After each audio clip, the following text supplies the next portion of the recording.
I'm glad to have you on the show. Thank you very much. So what does software development mean to you? To me personally, software development is very simple. Solving problems, but doing it using technology. So tell me, why did you decide to become a software developer? Let me start from my early days in secondary school. I'm one of the students who hated computer studies in general. The reason being that you can't be teaching me something I don't see. I like learning visually. But then, when I got into the university and we were introduced into the little archaic software programs, then I found out that this is something I'll be very good in, owing to the fact that I love mathematics. And I'm kind of an introvert, so it helps me manage my space. So because of that, I decided to pursue a career in software development, and I've been doing very well ever since then. As a young woman in technology, how has the experience been for you? The experience has been good so far, but not that good. The space where I find myself, the ecosystem where I find myself, we have just few people in technology. Now, when you come to the females in technology, we're also few. So the experience has been good so far, but we'll be managing. Let me put it that way. Tell me about some of the work that you're doing to sort of encourage more women to embrace careers in technology. After I decided to pursue a career in tech, a mentor of mine advised me to join a group. So I decided to join the GDG Aba Tech Group. Last year, 2018, I became the WTM lead Aba. What does that stand for? WTM stands for Women Tech Makers. It's a group under Google Developer Group, but just for women, to encourage and help them pursue a career in technology. So between the space of that 1 year, 2018 to 2019, I can say that the female tech ecosystem has grown. Like, it has increased by about 70%. So it is growing. Apart from being the WTM lead Aba, I also run an NGO called Pearl Impact Foundation, where we go to remote communities. Okay, the NGO is starting from here, Aba.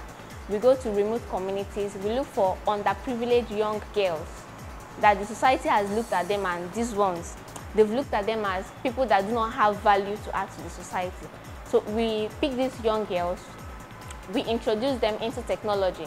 And not just technology, the young girls that have something they are already doing, we teach them how to leverage on technology to scale what they are doing. Now, do you at any time, whatsoever, feel that this industry is strictly for men? Well, people have been saying that, but to me, I don't see any profession as being masculine, no profession. So when you come to the technology ecosystem, I think it's something anybody can do.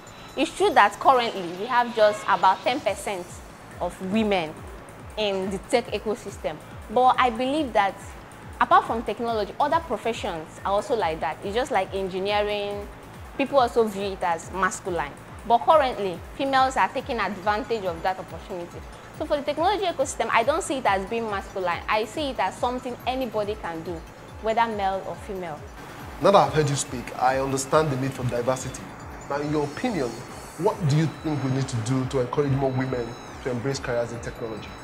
One of the things we can do to encourage more women to pursue a career in technology is encouraging more NGOs to help reach out to women. Another factor I want to mention that hinder women from taking up a career in technology is our culture. Our culture here sees women as, yes, you're a lady, you're meant to get married, stay at home, take care of your family. And because of that, more females look at themselves and tell themselves, okay, if I pursue this career, I don't think I might have the opportunity to take care of my family. And another thing is family pressure, which personally I experienced. When I decided to pursue a career in technology, I had issues with my mom, like severally. One time, she even wanted to break my laptop. She made me understand that I shouldn't pursue a career that I will always be sitting with my laptop or doing this and doing that, that won't have time for my family. So this also most time hinders females from pursuing a career in technology. So apart from that, if most NGOs can reach out to females themselves changing their mentality that the tech ecosystem is meant for males only. And then males, making that ecosystem favorable, making it favorably for females to come in and play with them and play in that space with them. Most times, the few females that have decided to pursue a career in tech, because there are not much female mentors, they roll to the men mentors. But then they take advantage of that fact, maybe sexual harassment and all of them. And because of that, they withdraw. So if the males can make this ecosystem favorably, I believe that females will want to come to the ecosystem and play along. You're sort of preempting my next question, which is to ask you if you have enough women role models in technology that you look up to for a lot of things, whether it's for mentoring or just confidence building and the likes. Yeah, there are just a few of them. There are just a few of them. The likes of Brownson, Ada, and all the rest. They're just a few. The majority are male mentors. And most times it becomes difficult for the females to run to them because they are of the opposite sex or the opposite gender.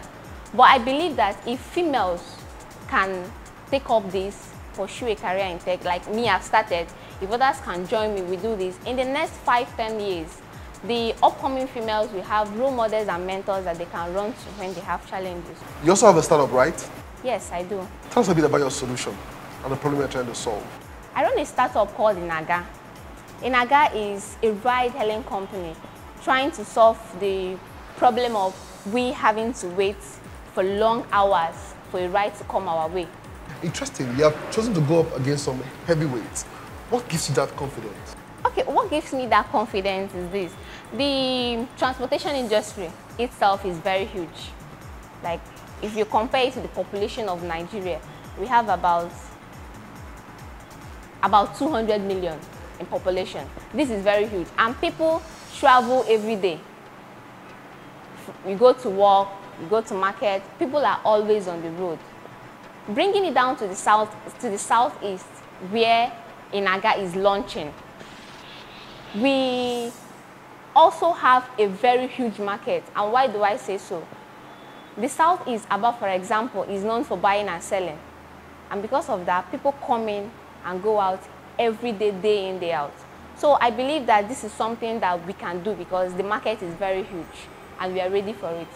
I like the fact that you're starting early in the southeast. So if any of the big boys makes you an offer, would you sell? Inaga is not just something a startup I've decided to do. I decided to run this startup because of the passion I have for it.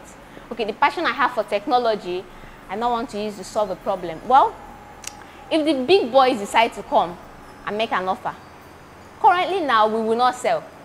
What is that one thing that has made the biggest impact for you in your startup journey? Well, coming for the iJob BizBoost, the 12 weeks incubation program. Before now, I've just been a software developer. I believe in a client brings a job, I do it, you pay me my money, we go. But starting the startup journey and coming to iJob BizBoost, spending these 12 weeks, have really made a huge impact in me and in turn in the startup I run.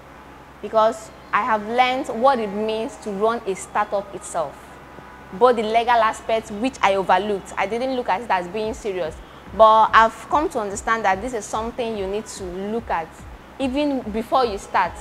So I would say that the iJob BizBoost has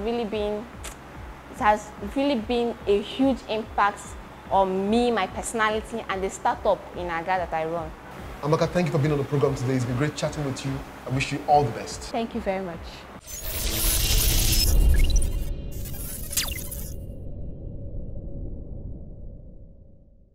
My guest has been Chiamaka Osumba, co-founder Inaga, a developer trying to use technology to solve problems in the transportation industry. We need to support such young people across the country. That's our show for today. Remember, we live on social media at Tech Trends TV. You can watch these and previous editions of the show on the channel's TV YouTube account or cfablog.ng. For Tech Trends, I'm Chukwemeka Agbata.